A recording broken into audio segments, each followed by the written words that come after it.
Mimi Tulia Ackson naapa kwamba nitakuwa mwaminifu kwa Jamhuri ya Muungano wa Tanzania na kuitumikia kwa moyo wangu wote, na kwamba nitaihifadhi, nitailinda na kuitetea Katiba ya Jamhuri ya Muungano wa Tanzania kwa mujibu wa sheria iliyowekwa. Ewe Mwenyezi Mungu nisaidie.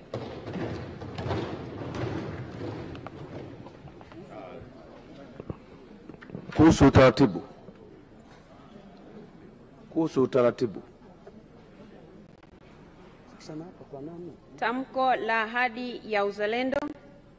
Mimi Tulia Ackson kwa heshima kubwa ninaahidi mbele ya bunge tukufu kuwa nitakuwa mtiifu na mwaminifu kwa nchi yangu Tanzania, na kwamba ninaahidi kuilinda, kuitumikia na kuitetea Jamhuri ya Muungano wa Tanzania kwa nguvu zangu zote na moyo wangu wote.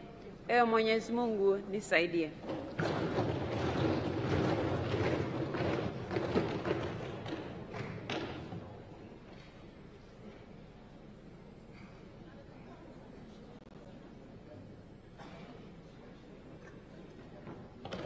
Mheshimiwa Dr. Doto Mashaka Biteko.